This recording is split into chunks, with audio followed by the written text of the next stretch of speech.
Hello everybody, welcome back to Edutainment tutorial. Dear student, today we are going to study next type of pronoun, that is reciprocal pronoun. Reciprocal pronoun क्या होता है? We use reciprocal pronoun when each of two or more subject is acting in the same way towards the other shows relation. Dear students, reciprocal pronoun वो pronoun होते हैं जो sentence में आपसी relation बताते हैं. इट मीन्स म्यूचुअल रिलेशन, संबंध बताते हैं. ठीक है, वो कौन से प्रोनाउन होते हैं? Reciprocal pronoun. There are two reciprocal pronoun.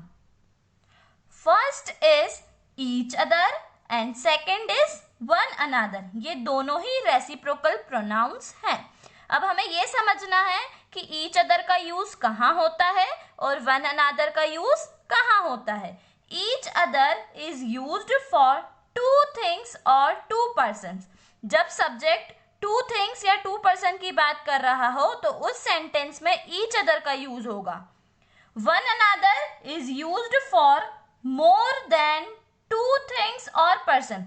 जब दो से ज्यादा थिंग्स और पर्सन की बात की जाती है तो उस सेंटेंस में वन अनदर का यूज होता है. ठीक है, तो ऐसे सेंटेंस जिसमें ईच अदर और वन अनदर का यूज होता है वो रेसिप्रोकल प्रोनाउन होते हैं. Let's understand the example of reciprocal pronoun. First we recall it. Reciprocal pronoun क्या होते हैं? ऐसे सेंटेंस जिसमें आपसी रिलेशन बताया गया हो, म्यूचुअल रिलेशन. ठीक है, वो सेंटेंस रेसिप्रोकल प्रोनाउंस होते हैं. Example each other and one another. Two types हैं. Example of each other, my dog and cat love each other. ठीक है, अब ईच अदर का हुआ तो यहाँ पे टू है, डॉग एंड कैट. इन दोनों की रिलेशन बताई गई है कि दोनों एक दूसरे से बहुत प्यार करते हैं. तो जब दो की बात होती है तो किसका यूज करते हैं? ईच अदर का. Let's understand the example of one another. One another का यूज कहाँ होता है? मोर देन टू थिंग्स और पर्सन, दो से ज्यादा. They all support one another. अब दो से ज्यादा है तो किसका यूज होगा? वन अनदर का. अब इन तीनों के बारे में बात की गई तो इन तीनों के रिलेशन का बात हो रही है तो कौन सा प्रोनाउन होगा? Reciprocal pronoun. Let's understand the another example of each other and one another. We need to trust each other. अब ईच अदर का यूज यहाँ पे क्यों हुआ? क्योंकि यहाँ पे टू पर्सन्स की बात की गई है. The two sisters love each other. The kids are playing with one another outside. अब kids हो गया, it means more than two. तो किसका यूज किया हमने? one another का.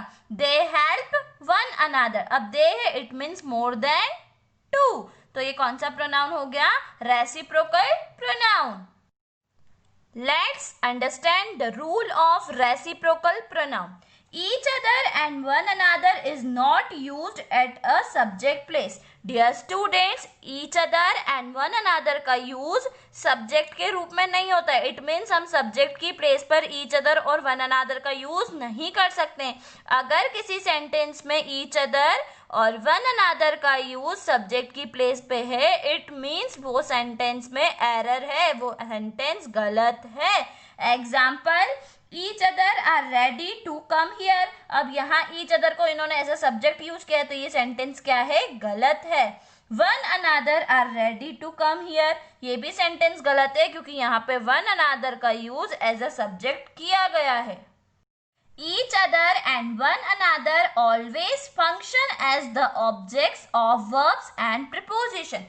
Dear students, each other and one another का यूज वर्ब या preposition के ऑब्जेक्ट के फॉर्म में होता है.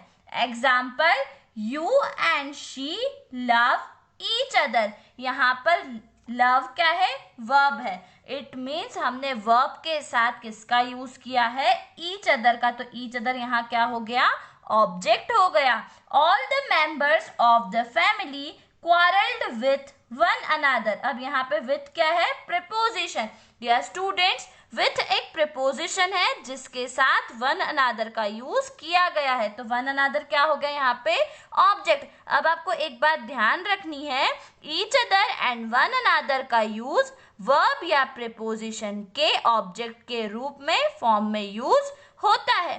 Basically in easy words we can say that pronoun जो सेंटेंस में रिलेशन बताते हैं वो रेसिप्रोकल प्रोनाउन होते हैं।